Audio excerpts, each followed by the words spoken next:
Can you hear us? Yes. Awesome. Great to meet you all. We are Loud Parade, the award-winning music creative agency with over 8 billion views on TikTok. Our tagline is "Let the music speak," so let's start off with some tunes.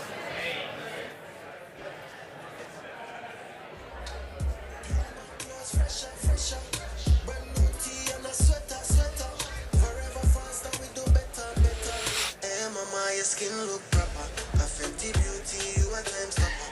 Lip gloss shining, girl, you a stunner. Yeah, mama, your skin look proper. Got Fenty, you don't need no other. Baby, how you flawless, brand new, looking so fresh. Come swing my way, I think you stay.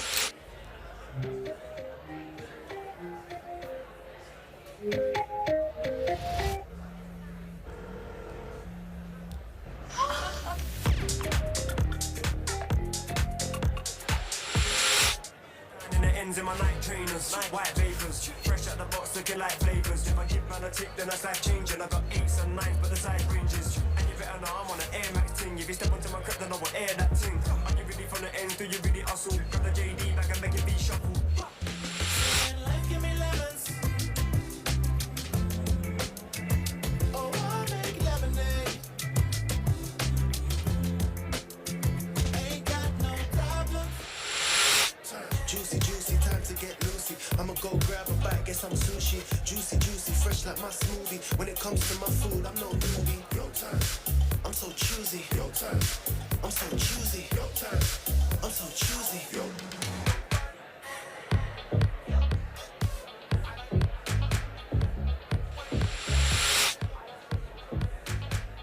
Anyone hungry? He's Maatin. And he's Rahmon. And we've been friends from 10 years old, and now we started Loud Parade together. Not quite the next Ant and Dec, but we're trying. We made it to Madfest, so that says something, you know? So as you heard, all of those tracks were made from scratch, bespoke music that we made for brands and creative agencies. The whole idea is that music's the force that brings us all together, so we use bespoke music and up-and-coming artists to do this. Now, fortunately, across our journey so far, we've won a couple of awards. We were Forbes 30 under 30 for media marketing this year, and Rahmon smashed it and was announced as Campaign Media Week 30 under 30 literally a couple months ago. Now, music is super important. Yeah, music is super important for adverts, so let's start with an iconic ad.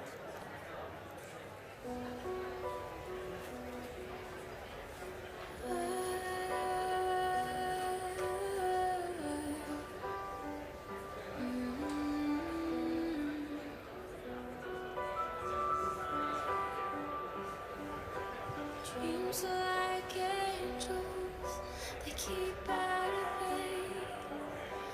Love is the light scaring darkness away. I'm so in love with you. Make love your goal.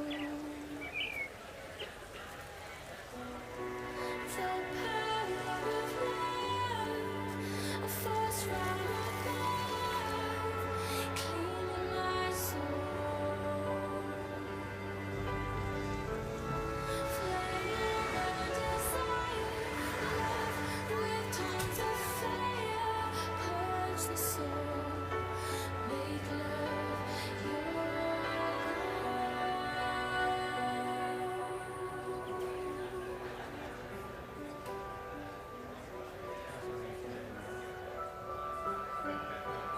Make love your goal.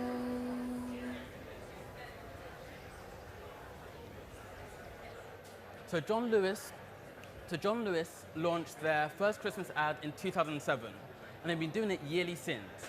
Now the industry waits with bated breath every year to see what they do.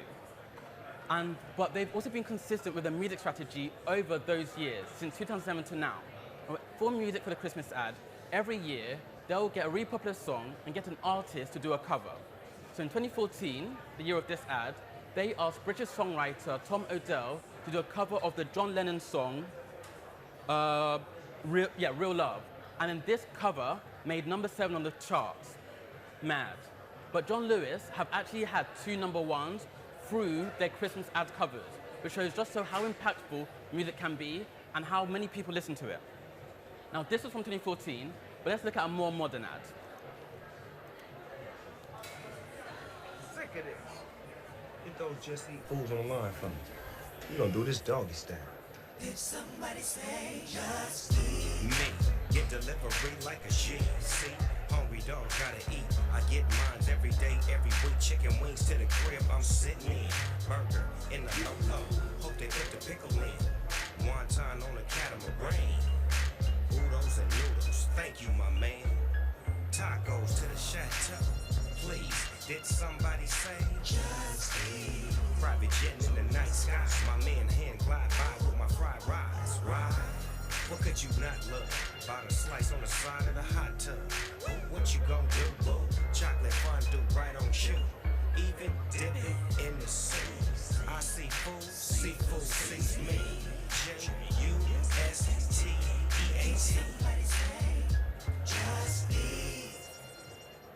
That's Uncle Snoop. I mean, it feels like that guy's been around forever.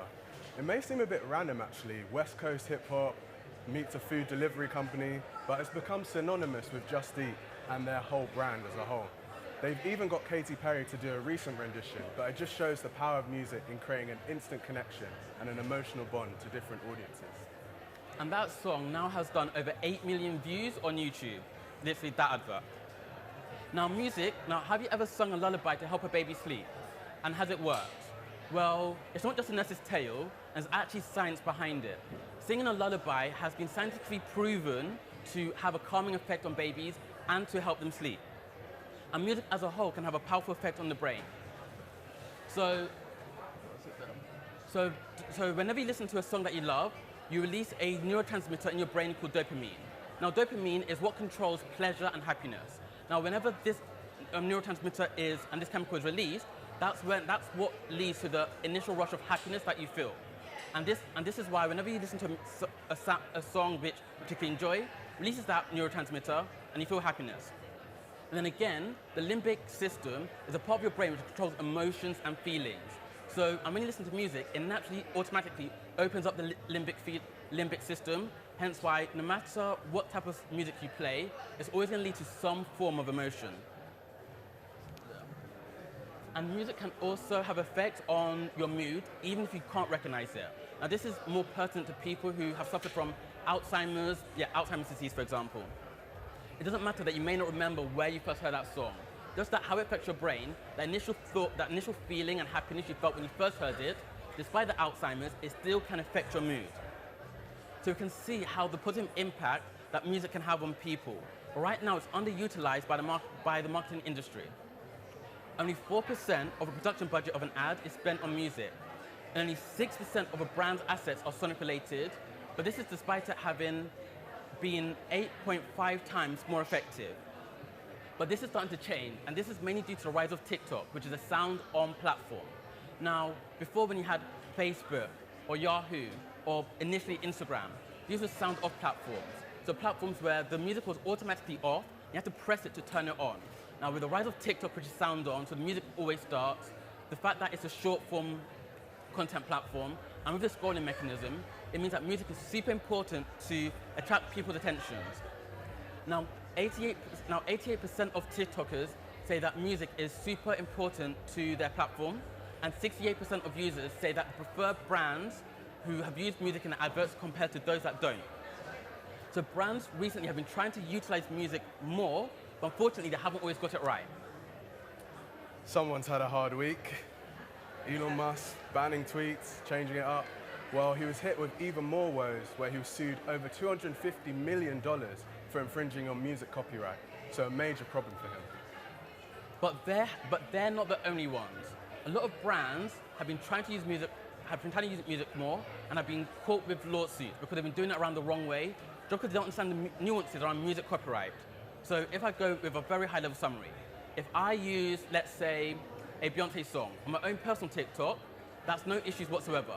If I put the exact same TikTok with the exact same song onto Nike's TikTok, they're now infringing because they're using it for commercial use. So Gymshark got hit with a $44 million lawsuit. Meta have been hit with a £142 million lawsuit. Peloton have been hit with a £150 million lawsuit.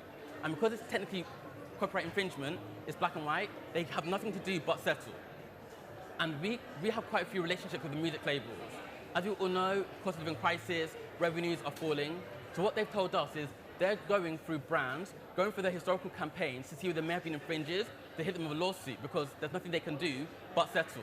So these are only the big stories, but more have been happening recently which haven't been disclosed, and we're going to see more. And that's what we try and solve.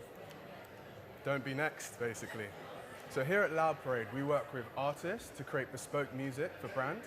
It's all about that emotional connection. So creating songs of different genres, different languages, and actually name-dropping the brand, but in a way that feels subtle, so it doesn't feel like a traditional ad. For us, we understand the power of music, and brands can tap into that. By working with bespoke music, you can easily create an emotional connection with your audiences. So here's a recent example we actually did for JD Sports and Nike.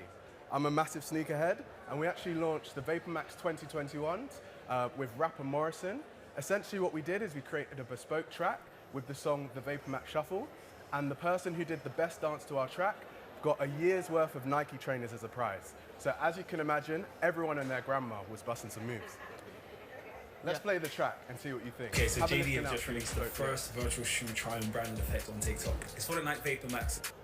I'm 10 toes down in the ends in my night trainers. White vapors, fresh out the box looking like flavors. If I give man a tick, then I start changing. I got 8s and 9s, but the size ranges. And you better know I'm on an Air Max ting. If you step onto my crib, then I will air that ting. Are you ready from the end? Do you really hustle? Grab the JD bag and make it be shuffle. So yeah, hope you liked it. Now, it's advertising, it's 2023. I'm sure you've heard many talks about AI, generative AI. So we thought we'd at least touch on how music and AI and the relationships there. So AI generative music is what we're seeing to be the next trend in AI and advertising. You have generative AI when it comes to using images with Mid-Journey. We're seeing music to be the next trend. Now, Google recently released Music LM, which is their music generative AI tool, which takes text prompts and turns it into music. And Facebook have recently released their own competitor, which has been trained on over 20,000 hours worth of music. But interestingly enough, we don't see this being a big trend, or at least not anytime soon. And this is because due to copyright issues around music. So when it comes to Mid-Journey, you're able to train that on thousands and millions and millions of images. Because you're able to get stock images and able to license and able to get the rights for that image. When it comes to music, as soon as an artist creates a piece of music, they own the copyright. Now you can train it on that music, but to then commercialize it, you then need to obtain that copyright. And that's why even for Google and Facebook, their tools is currently only allowed for research use and not for commercial use. But we try to use AI in our work. Now, as we mentioned before, AI, music is super important for emotions. So what we did is use AI to map out the emotional DNA map of music. And this is basically how all pieces of music leads to instilling emotion within people, and how those emotions relate to each other. And this is very powerful, because now we can go to a brand and ask them, what is their aspirational brand personality? Or what are their key brand attributes? That could be exciting, luxurious, triumphant, happy. Then we can create a piece of sound which doesn't only sound good, but we can test it on the algorithm to see how well it matches the brand attributes. Now, there's going to be a lot of creative people here in the room, and I know you're always going to have a hard time getting the budget for creative paths. The CEO, the CFO is going to be like, why? Now, this is super powerful because you can now go to the CEO, to the CFO, and be like, we've done this piece of creative, it's not only cool, but this is objectively the impact it will have, and this is why it stays on brand, and why it matches what we're trying to do. So with the rise of, in recent times with the rise of audio devices, we've seen a massive increase of brands trying to perfect their music strategies. And these are some of the companies that we've worked with. So yeah, if you want to learn how to perfect your music strategy, please inquire. And yeah, does anyone have any questions? Thank you.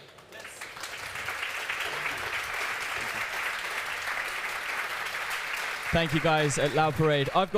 We've got one question in the poll, but if you do want to jump in, if you weren't here, jump into the Q&A polls in the app, and then you can select brand challenge, brand innovation, and then you can put your questions in there. My question that came through was about your journey to starting Loud Parade. Can you talk into that? Yeah. So, again, that was to do with the lawsuit. We've both been in the music game for a while, helping artists, especially on the business side of the music. But then we saw that Gymshark were using a lot of music on their campaigns. And then I'd always thought, I know they're using a Beyonce song, an Ed Sheeran song. It's definitely too expensive for them to get licensed, but they haven't been sued. So maybe I'm just missing something. Then we got hit with the lawsuit and realized, okay, this is a massive problem in the industry. So what Gymshark were doing, everyone else was doing. So we knew that was only the start. And because we have a relationship with music artists, we know we can do something special here and create bespoke music, which is going to be cheaper than licensing a really popular song, better quality than stock music, and specific to that brand. So it's not just using an everyday song, you're having a song which is specific to yourself. Yeah, exactly. And it's been great for us helping our community of artists as well. Artists want a chance, there's a lot of talent there, brands have a lot of attention, bring it together, and you get Loud Parade. Amazing. And last question, we've got essentially a live brief coming into you guys. So how would you see music and what you do at Loud Parade having an impact working in a financial institution? How would you apply what you do to banking? Okay, that is a great question. Well, my background is in JP Morgan, so I work in finance. Well, I've worked in finance. And JP Morgan, if you know, they have Chase, which is a retail bank. Now, Chase is spending a lot of money on marketing to try and be try and pay more attention to the Gen Z, the younger audience. That's what they're trying to attract. So the type of marketing they do and the type of music they use is always attracting that audience. You have MasterCard, which has spent over 2 years developing their sonic strategy, their sonic identity, and they spent millions of pounds doing that. It's one of the biggest institutions in the world, and they themselves spent millions perfecting their sonic strategy. Even Monzo themselves, you have that little sound whenever you spend money, just to try and create that association between sound and you spending money, which is, again, on the behavioral science side. So there's already examples of financial institutions using music, and if you have on brands and know your brand attributes, you can then perfect the sound specific to your brand as well, and to that financial institution as well. Literally. Yeah. If you have a logo, a visual logo, why not have a sonic one? Yeah. Especially when sonic logos have been shown to be more effective than visuals. So if you're spending millions of pounds on your visual logo, you should also look at your sonic assets as well. Thank you. Okay, amazing. And last question, what AI technology do you use in your work? Okay, great question. So we have two main pieces of AI technology that we use. The first one is, as I mentioned earlier, was the emotional resonance tool, just to fully understand how the piece of sound we make, the emotions will instill with the user, and that means we can keep it on brand. But we also have another powerful tool, and this is for testing, which is, again, powerful for when you want to go to your CEO or CFO. So we can create a piece of music, and you can test your brand demographic. Let's say, for example, it's L'Oreal, and they're targeting with this new product. It's a new beauty product, and they're targeting women between the ages of 18 to 30 who particularly are interested in makeup. We can take a subset of that demographic and test the sounds against that demographic with a live panel from that demographic to test more ROI type metrics. So brand recall, brand favorability, intent to purchase. And that means you're getting live ROI metrics before you actually put the campaign live. So it's not, so bring that objectivity to the subjective world of music. It's now no longer, oh, this just sounds good. It's more, this sounds good, and this is the impact that we have.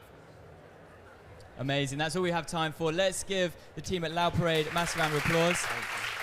Do connect with them. Very innovative here in the brand innovation stage. Will you guys be at the back if you want to connect with everyone? So let's, again, another round of applause to the team here at Loud Parade. Thank you.